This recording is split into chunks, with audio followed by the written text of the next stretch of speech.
Salam olahraga, ini ada Bapak Janawar SPD. Beliau adalah guru SMP Negeri 5 Batu Sangkar ya.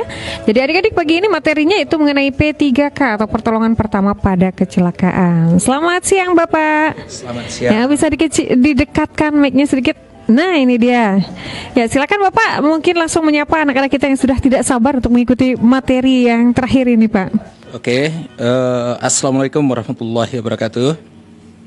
Kali ini bertemu dengan materi PJOK, Pendidikan Jasmani untuk kelas 9 dengan materi P3K. Oke, sebelum kita lanjutkan, Bismillahirrahmanirrahim. Assalamualaikum warahmatullahi wabarakatuh. Bagaimana anak Bapak? Sehat semua? Mudah-mudahan anak Bapak bisa memelihara diri untuk di rumah di masa COVID ini. Kalau tidak ada perlu, jangan banyak keluaran keluar. Usahakan kita bisa menahan diri di rumah, belajar di rumah. Segala sesuatu yang kiranya kita perlukan, itu saja yang kita hubungi keluar.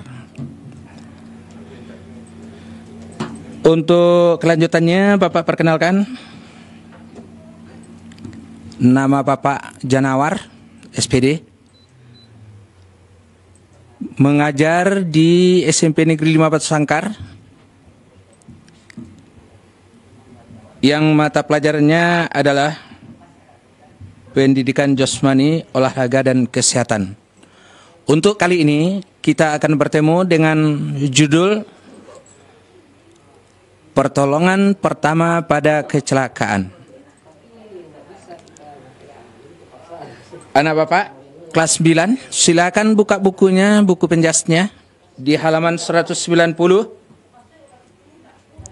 yang berhubungan dengan P3K. Kalau kita berbicara tentang masalah P3K, di mana saja, kapan saja, ilmu P3K ini sangat penting untuk diri kita. Tidak melihat umur, tidak memandang usia kita. Ilmu P3K ini adalah ilmu yang sangat bermanfaat, baik untuk diri kita maupun untuk orang lain, baik untuk keluarga kita maupun untuk masyarakat.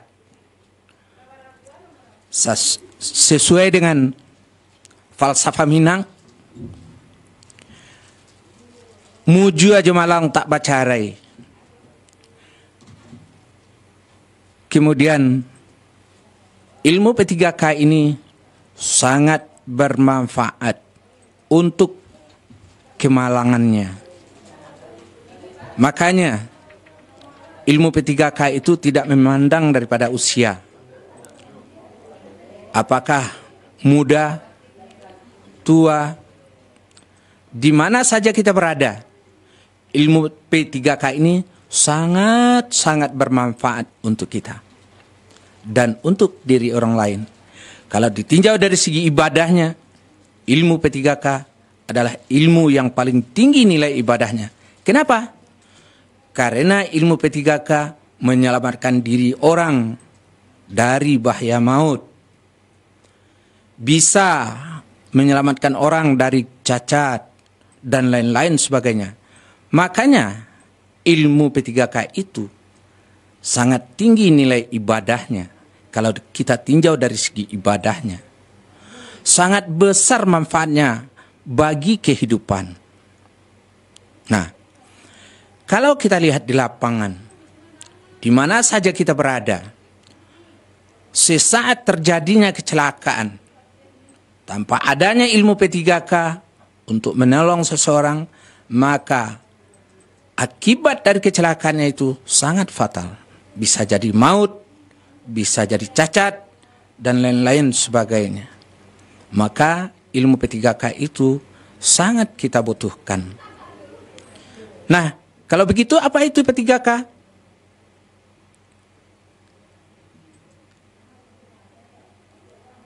Apa itu P3K?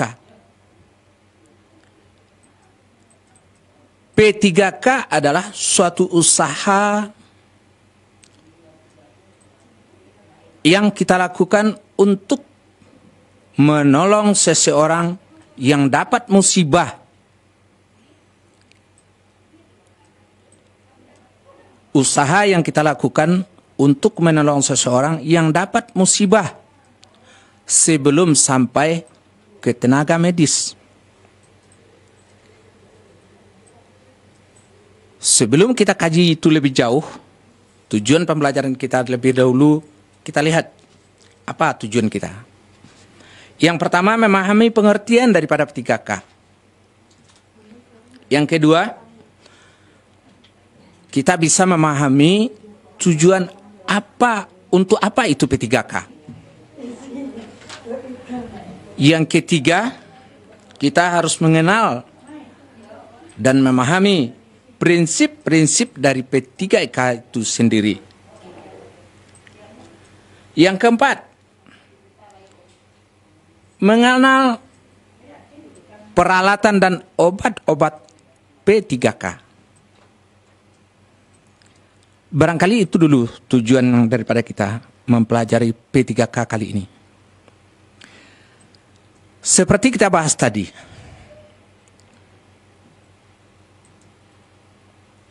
P3K itu suatu usaha yang kita lakukan untuk menolong seseorang yang dapat musibah dari kecelakaan.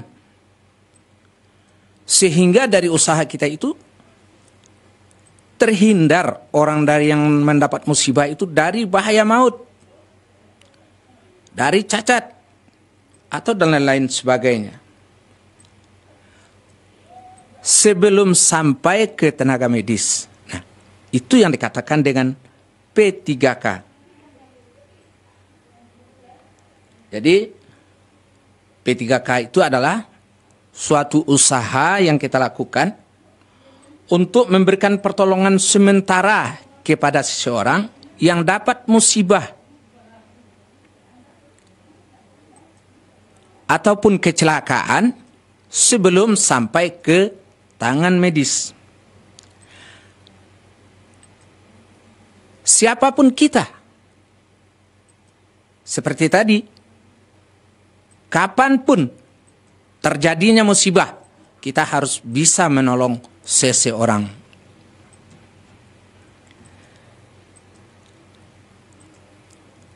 Kalau kita tidak berikan pertolongan, maka orang yang mendapat musibah itu nanti bisa maut, bisa cacat, bisa dan lain-lain sebagainya. Maka ilmu P3K itu bagi kita sangat penting.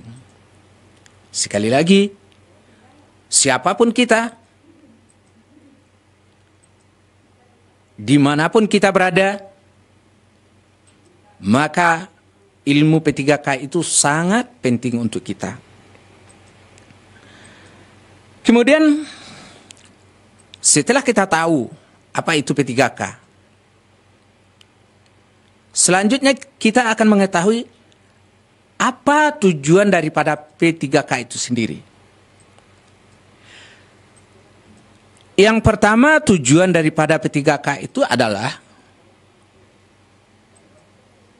menyelamatkan si penderita dari bahaya maut. Umpama seseorang dapat musibah di jalan raya umpama. Kalau tidak kita tolong, kita tidak berikan bantuan, mungkin kecelakaan berikutnya. Contohnya, terjadinya pendarahan yang hebat dan lain-lain sebagainya. Kalau pendarahannya terlalu lama, banyak si penderita mengeluarkan darah, maka berakibat daripada maut. Maka di saat itulah kita punya peran untuk mengatasi daripada luka yang ada. Kita berikan pertolongan, setidak-tidaknya kita dapat membawanya ke tenaga medis, itu sudah usaha, itu sudah pertolongan, dan itulah dia P3K. Dengan adanya kita memberikan pertolongan itu, maka bahaya maut dapat kita atasi. Yang kedua, tujuan daripada P3K itu adalah mencegah daripada cacat. Barangkali seseorang yang dapat musibah, bisa jadi kecelakaan juga di jalan raya, patah tulang umpama, atau luka. Tanpa adanya kita memberikan pertolongan P3K kepada seseorang, maka terjadi infeksi. Kalau terjadi infeksi, akhirnya pada ujung-ujungnya organ tubuh yang infeksi akan diamputasi atau sebagainya. Maka akibatnya cacat. Kalau berikan pertolongan dengan cepat dan tepat, maka cacatnya itu bisa kita atasi. Yang ketiga, memberikan rasa tenang atau mengurangi rasa takut. Nah, tujuan kita memberikan P3K kepada si penderita terutama sekali adalah memberikan rasa perasaan tenang, menghilangkan rasa takut. Kalau kita sebagai tenaga P3K, bagaimana aura wajah kita itu memperlihatkan ketenangan kita menghadapi suatu musibah. Jangan kita perlihatkan kegundahan yang ada pada diri kita. Mulai dari aura wajah kita itu kita lihatkan. Kita perlihatkan ketenangannya menghadapi suatu musibah.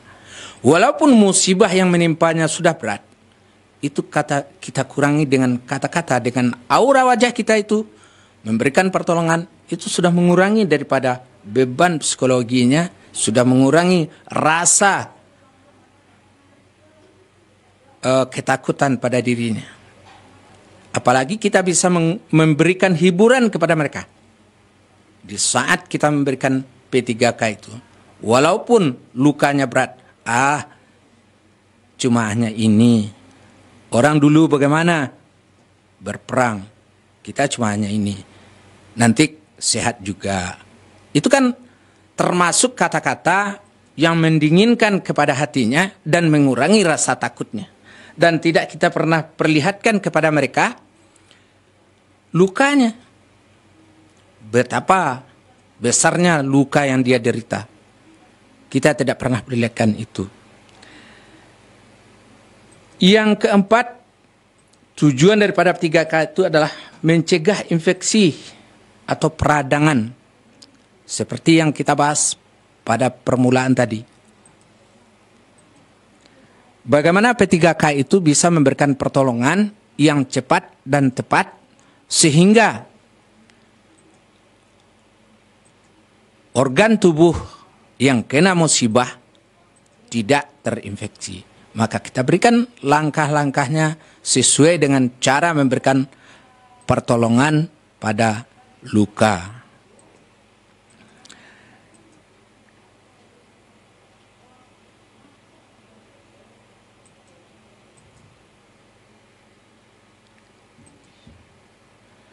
Berikutnya, selain daripada tujuan P3K yang harus kita pelajari, yang harus kita ketahui adalah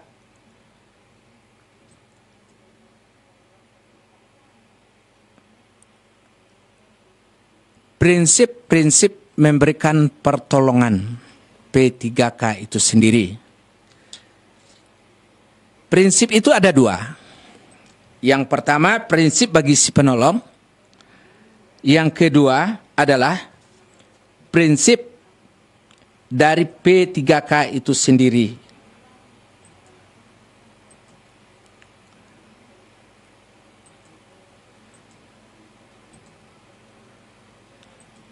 Prinsip bagi kita si penolong, sebelum kita melakukan pertolongan kepada seseorang, maka ada yang menjadi prinsip pada diri kita. Yang pertama, penolong harus menguasai diri terlebih dahulu sebelum kita melakukan pertolongan. Apa contohnya? Seseorang yang tenggelam di kolam umpamanya. Yang kita harus kuasai diri kita. Kita sanggup enggak untuk berenang? Kita sanggup enggak untuk melakukan pertolongan? Itu namanya penguasaan diri kita. Jadi harus kita kuasai dulu. Jangan-jangan kita enggak bisa berenang, lantas orang yang mendapat musibah, kita tolong. Kita langsung juga mencebur ke sana. Akhirnya dua-dua jadi korban. Makanya kuasai diri. Itu prinsip yang pertama. Prinsipnya yang kedua, amankan si penderita. Amankan diri kita dan amankan si penderita.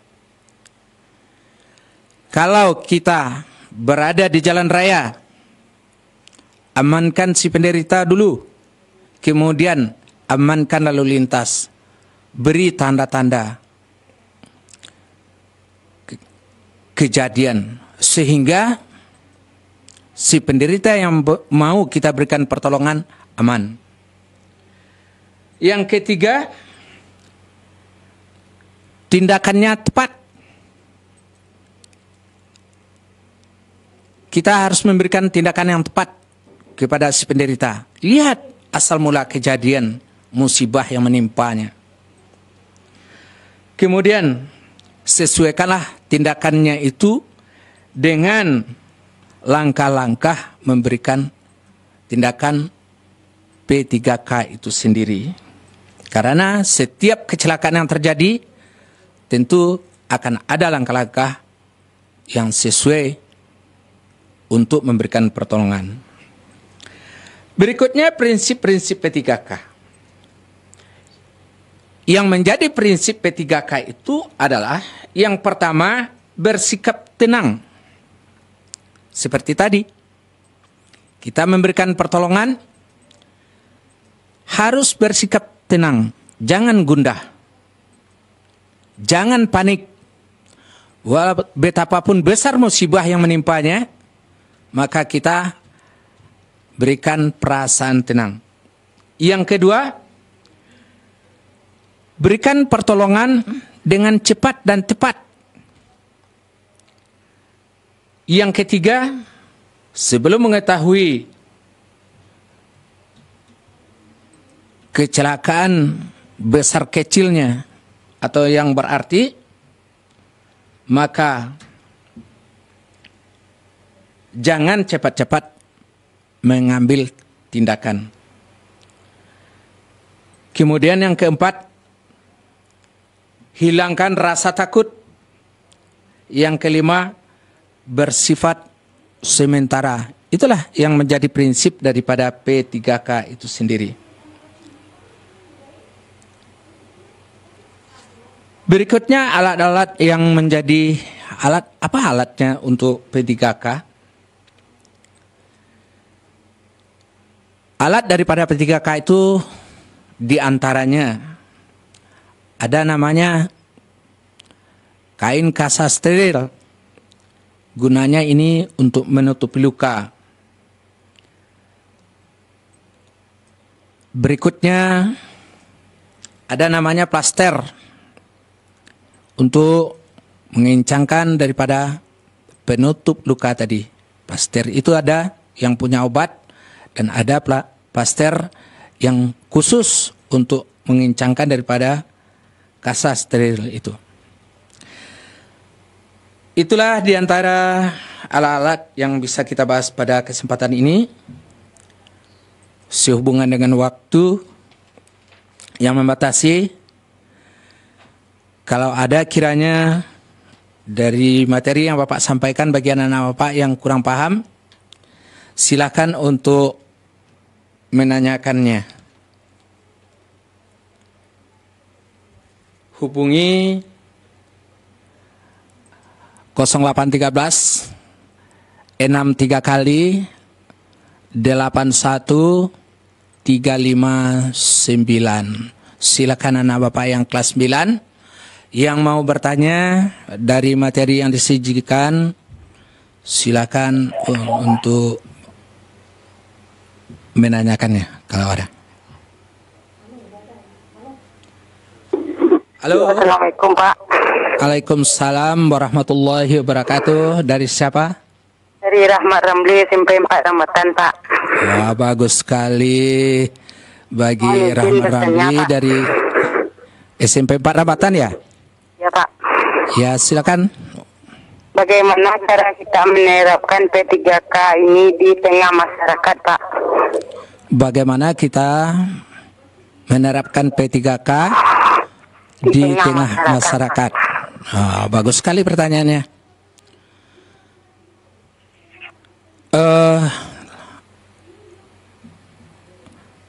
Pertanyaan ini langsung kita jawab ya. Bagaimana cara menerapkan P3K di tengah-tengah masyarakat?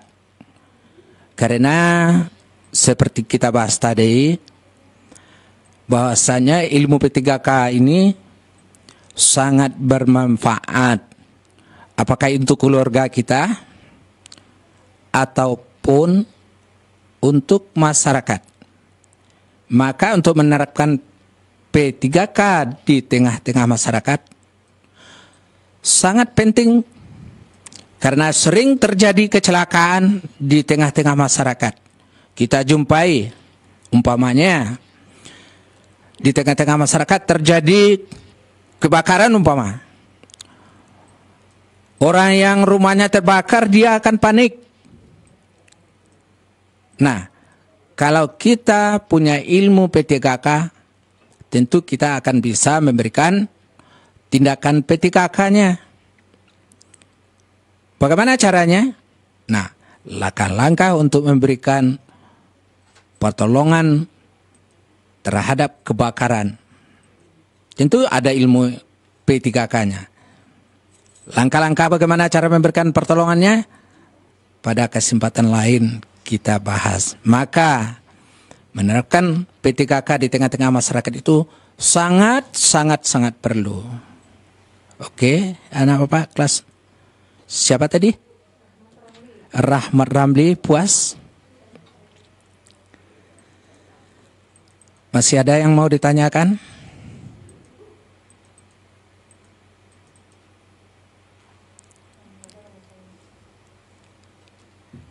Kalau tidak ada lagi, mungkin Bapak cukupkan sampai di sini. Bapak sudahi dengan wabillahi taufiq wal hidayah. Wassalamualaikum warahmatullahi wabarakatuh. Waalaikumsalam warahmatullahi wabarakatuh. Demikian pendengar pemateri kita terakhir ya. Ada Bapak Janawar SPD. Ya.